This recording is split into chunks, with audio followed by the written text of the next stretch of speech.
Hello my dear friend, welcome back Rudransh के amazing video, जहां आपको मिलेगी हॉरर से लेकर मोरल तक स्टोरी।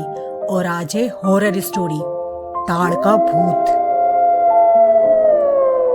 इच्छामती नदी के किनारे बसा छोटा सा सुधापुर गांव। इस गांव के आसपास खुले प्राकृतिक सौंदर्य ने प्रकृति की गोद में एक सुंदर और विभिन्न जीवन शैली का निर्माण किया है।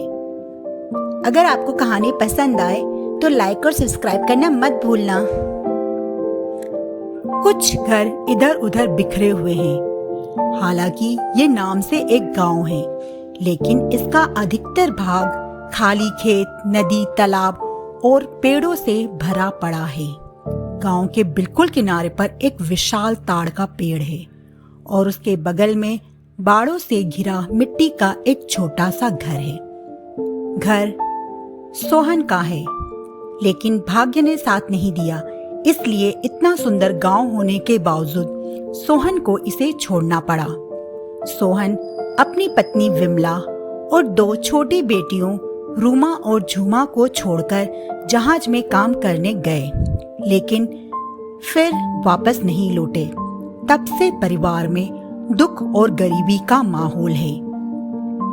पैसों की कमी और गरीबी के कारण विमला देवी ने घर के पास ही खुद की उगाई हुई सब्जियों को रोज के बाजार में बेचना शुरू कर दिया। बाजार घर से 1 मील दूर है।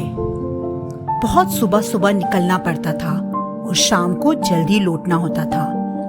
विमला देवी और उनकी बेटियां रुमा और झुमा ऐसे ही अपना सारा जीवन सीधा साधा जी रही थी। उनके घर के बगल में एक विशाल ताड़ का पेड़ था, जिसमें फूल और फल कुछ भी नहीं लगता था, जिसे सब बंजर पेड़ कहते थे।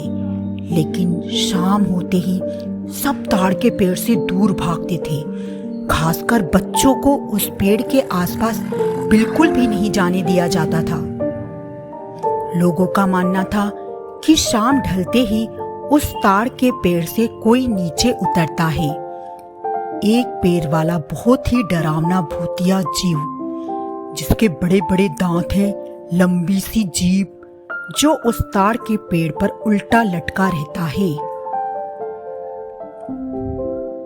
एक समय की बात है, गर्मी का मौसम था। काल बैसाखी का समय चल रहा था। विमला देवी रोज की तरह अपनी बेटियों के लिए खाना बनाकर अपने लिए थोड़ा सा खाना डब्बे में रखकर बाजार के लिए चली गई। कुछ देर बाद रुमा झुमा भी उठकर रोज की तरह बाहर खेल रही थी। देखते देखते अचानक से काले बादल चारों तरफ छा गए। घना अंधेरा सा लग गया। ऐसे लग रहा था जैसे बहुत बड़ा तूफान उठने वाला है। शाम होने वाली थी। उधर बाजार में तेज हवा चलना शुरू हो गई। आज विमला को वैसे भी बहुत देर हो गई थी। सभी जल्दी जल्दी दुकान वाले अपने सामान समेटने लगे। विमला भी मौसम खराब देखकर घबरा गई। जल्दी जल्दी वो भी सब्जियां समेटने लगी। तभी विष्णु काका, जो विमला के बगल में ही सब्जी का ठेला लगाते थे। अरे विमला बेटा, क्या हुआ? इतना क्यों घबरा रही हो? अरे काका, अचानक से मौसम को देखिए क्या हो गया। बहुत तेज तूफान उठ रहा है। मेरी बच्चियां अकेली हैं। अरे वो तो मुझे भी दिख रहा है, पर इतने तूफान में तुम कैसे जाओगी? तुम्हारा घर तो बहुत दूर है और बादलों की वजह से जल्दी से अंधेरा भी हो रहा है। हाँ काका, पर फिर भी जाऊंगी। मेरी बच्चियां उधर अकेली हैं। और उधर घर के बाहर रुमा और झुमा बैठी थी। झुमा, दीदी ये इतनी बार क्यों चलने लगी? माँ भी अभी तक नहीं आई। मुझे तो बहुत डर लग रहा है। रुमा झुमा से कहती है, अरे झुमा, माँ अभी आ जाएगी, मैं हूं ना। तभी बिजली कड़कने के साथ जोरदार बारिश होने लगती है। झुमा से, झुमा चल अंदर चल, नहीं तो भीग जाएंगे, बहुत देर हो गई है। लगता है माँ अब नहीं आ पाएंगी। रुमा झुमा को हाथ पकड़कर अंदर आती है और दरवाज़ा बंद कर देती है। कमरे में रोशनी के नाम पर एक लालटेन है। रुमा ने लालटेन को जला दिया। दोनों बहनों ने थोड़ी देर तक इंतज़ार किया। फिर सुबह के बचे हुए चावल खाकर दोनों बहनें सो गईं। रह रहकर बादलों की गड़गड़ाहट और बिजली की आवाज़ से दोनों डर जाती थी। धीरे धीरे दोनों को नींद आ गई। अब पूरे कमरे में सन्नाटा पसरा हुआ था। बस आवाज़ थी तो तूफान और बारिश की। और जो लालटेन थी उसकी भी रोशनी धीमी हो गई थी। बहुत रात हो गई थी। रुमा और झुमा दोनों बहनें गहरी नींद में सो गई थीं। तभी दरवाजे से हवा के साथ साथ किसी की आवाज़ आई। रुमा, झुमा, खोलो दरवाज़ा, मैं आ गई। थोड़ी देर बाद फिर वही आवाज़। रुमा, झुमा, खोलो दरवाज़ा, मैं आ गई। बाहर बहुत ठंड है, खोलो दरवाज़ा। आवाज़ सुनकर रुमा की नींद खुल गई, लेकिन वो इतनी गहरी नींद में थी कि करवट लेकर फिर से सो गई। दरवाजे पर फिर किसी ने आवाज़ दी। रुमा, रुमा, दरवाज़ा खोलो। रुमा उठकर बैठ गई। उसने ध्यान से आवाज़ सुनी। रुमा, झुमा, खोलो दरवाज़ा, मैं आ गई। खोलो दरवाज़ा। रुमा, अरे लगता है माँ आ गई। रुमा झुमा की तरफ देखती है तो झुमा अब भी गहरी नींद में थी। रुमा दरवाज़ा खोलने जाती है। दरवाज़ा खोलते ही सामने विमला खड़ी थी। रुमा, माँ, तुम आ गई। अपनी माँ को देखते ही रुमा उससे लिपट गई। अब बारिश भी धीमी हो गई थी। तभी विमला, अरे रे रे, मैं गीली हूँ, तुम भी गीली हो जाओगी, हटो पीछे। विमला ने रुमा को झटक दिया। रुमा अपनी माँ की तरफ देखती है। विमला देवी प्यार से, अरे रुमा, गीली हो जाओगी तो बीमार हो जाओगी, समझी? अब चलो अंदर, मैं जल्दी से कपड़े बदल लेती हूँ। विमला झट से किचन में जाकर दरवाज़ा अंदर से बंद कर लेती है। रुमा भी दरवाज़ा बंद करके अपनी माँ से पूछती है, माँ, लालटेन की लो कम हो गई है, मिट्टी का तेल डाल दूँ क्या? नहीं नहीं, अब क्या करना है, सोना ही तो है। मैं भी आ रही हूँ, तुम जाकर सो जाओ। रुमा जाकर लेट जाती है और धीरे से अपनी बहन झुमा के पास कान में आकर बोलती है, अरे झुमा, माँ आ गई है।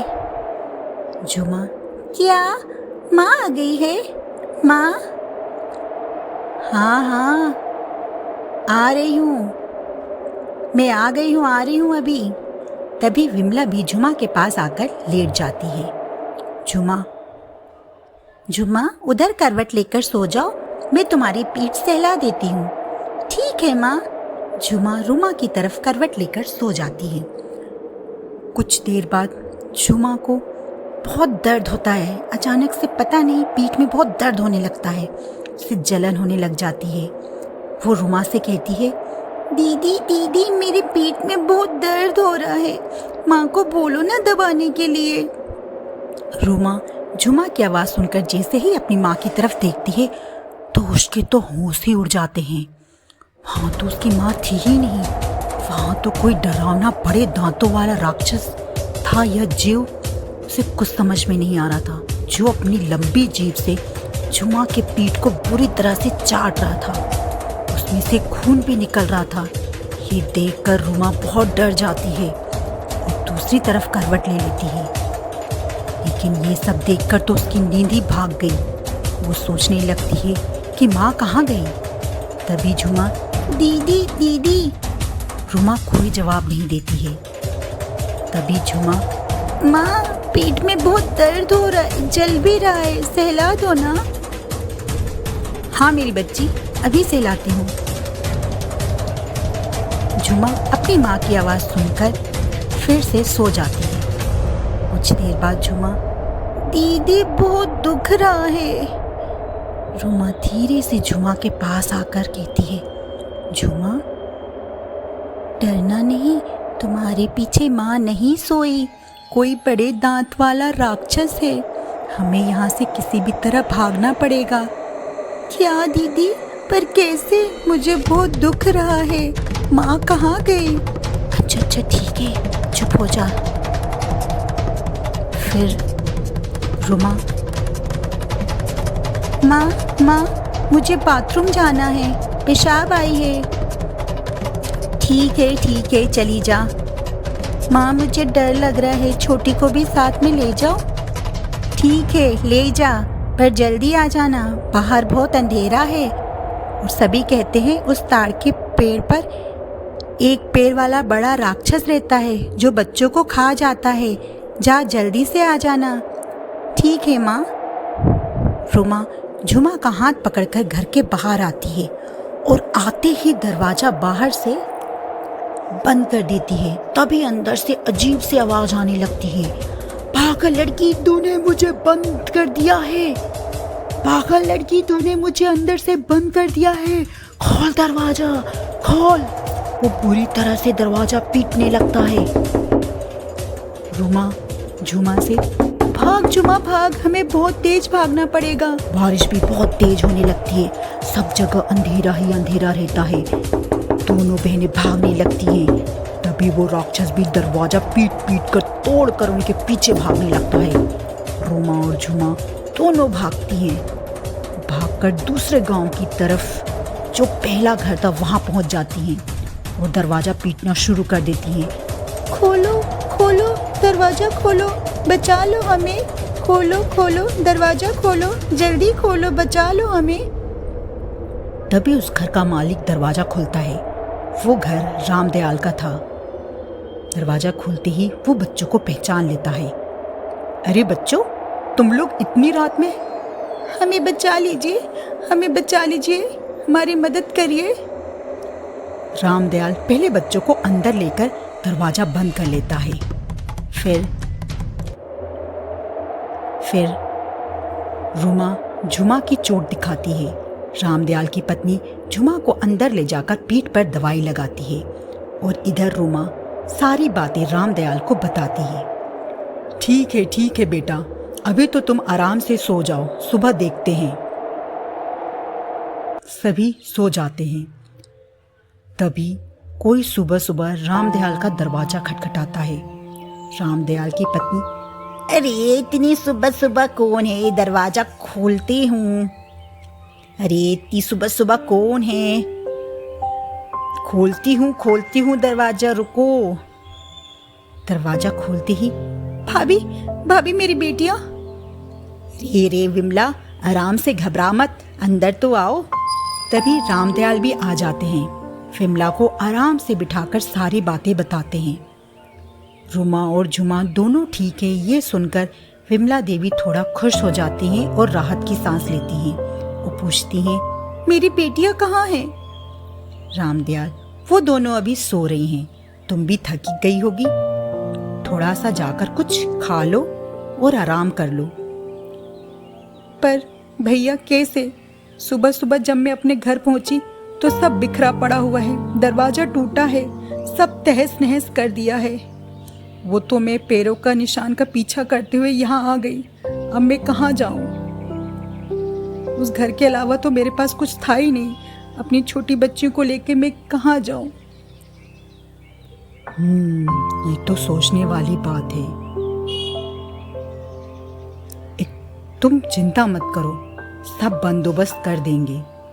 मुखिया जी से बात हो गई है, दोपहर में गांव के कुछ लोगों को लेकर और दूसरे गांव से तांत्रिक को बुलाकर वहां जाएंगे। जब तक तुम कुछ खा के आराम कर लो। सभी लोग दोपहर में विमला देवी के घर इकट्ठा होते हैं। गांव के लोग उस ताड़ के पेड़ को जड़ से उखाड़ देते हैं और तांत्रिक वहां पर यज्ञ करता है। फिर तांत्रिक बाबा सबको बताते हैं, मैंने इस जगह को अपने मंत्रों से बांध दिया है, अब डरने की कोई बात नहीं है। अब वो जीव यहाँ कभी नहीं आ सकता। कुछ समय बाद इस जमीन पर सब्जियां उगाना। इस जमीन पर उगाई गई सब्जियों से कभी भी पैसों की कमी नहीं होगी। फिर कुछ दिनों बाद विमला देवी उस जमीन पर सब्जियां उगाने लगी और उसे अच्छे दामों पर बाजार में बेचने लगी और अपनी दोनों बेटियों को एक अच्छे से स्कूल में पढ़ाने लगी। इस तरह से अब विमला देवी का परिवार भी एक खुशहाल परिवार बन गया। आपको ये कहानी ताड़ का भूत कैसी लगी कमेंट करके ज़रूर बताना और पसंद आए तो शेयर करना मत भूलना। मिलते हैं फिर नेक्स्ट स्टोरी में। Bye bye. Thank you.